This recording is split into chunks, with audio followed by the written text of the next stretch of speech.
वक्फ मामले पर supreme court में दूसरे दिन की सुनवाई पूरी हो चुकी है। कल भी सुनवाई जारी रहेगी।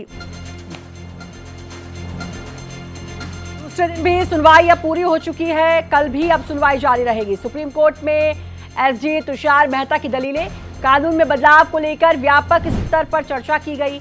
वक्फ एक धर्मनिरपेक्ष व्यवस्था है, एसजी तुषार ने कहा।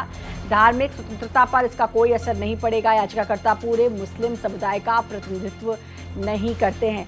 तो आज केंद्र सरकार की तरफ से एसजी तुषार मेहता ने अपना पक्ष रखा है, केंद्र सरकार का पक्ष रखा है और कहा कि वक्फ एक धर्मनिरपेक्ष कानून है और याचिकाकर्ता पूरे मुस्लिम समुदाय का प्रतिनिधित्व नहीं करते हैं।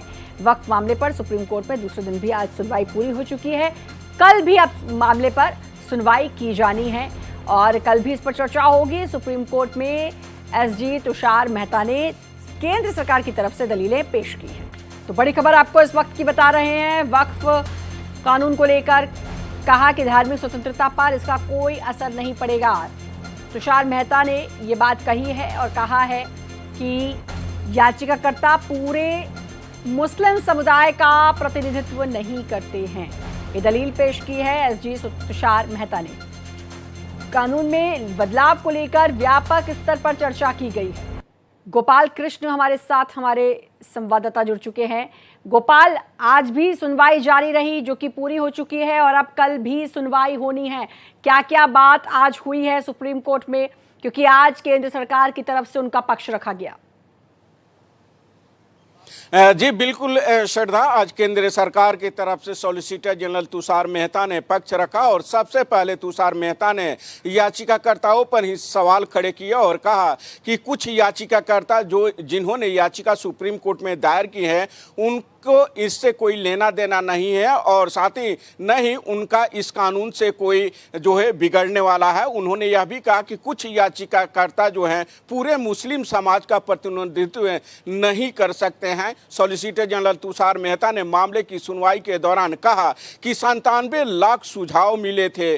करीब 25 जो है वक्फ बोर्ड के जो राज्यों के सदस्य थे उनसे सलाह मशूरा लिया गया था। सभी राज्यों से सलाह मशूरा लिया गया था। इसके अलावा 36 जेपीसी की बैठकें हुई थी। एक एक मुद्दों पर जो है चर्चा हुई थी जेपीसी में। उसके बाद यह कानून लाया गया है। लिहाजा जो याचिका है उस याचिका को खारिज किया जाना चाहिए। सॉलिसिटर जनरल तुषार मेहता ने यह भी कहा कि जो यह याचिका है वो कहीं ना कहीं जो है गलत तरीके से याचिका दायर की गई है। घबराहट में यह याचिका दायर की गई है क्योंकि सरकार द्वारा जो कानून लाया गया है वह कानून जो है मुस्लिम समुदाय के हित में रख लाया गया है। उन्होंने यह भी कहा कि जो आरोप कलेक्टर को लेकर लगाए जा रहे हैं वह ऐसा नहीं है कि कलेक्टर ने जो अपनी रिपोर्ट दे दी वह सत्य रिपोर्ट हो जाएगी। इसके अलावा भी कानून में ऐसा प्रावधान है कि उसके जरिए जो है वक्त को हासिल किया जा सकता है। एसजी ने यह भी कहा कि जो 2013 की गलतियां थी उन गलतियों को सुधारने के लिए ही यह कानून लाया गया है। जो यह बातें कही जा रही है कि एएसआई से संरक्षित जो बिल्डिंग है या जो स्थल है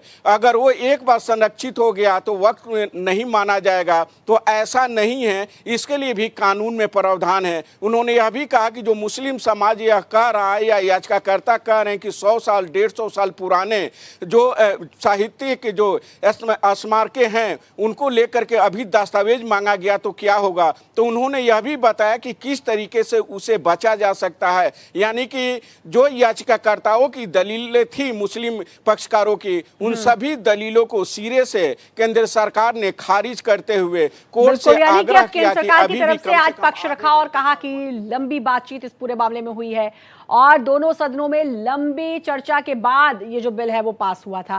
खैर, अब कल भी सुनवाई जारी रहेगी। कल देखते हैं सुनवाई में और क्या कुछ होता है, क्या कुछ बात सामने आती है। आप लगातार नजर बनाकर रखिएगा। बहुत बहुत शुक्रिया आपका तमाम जानकारी देने के लिए।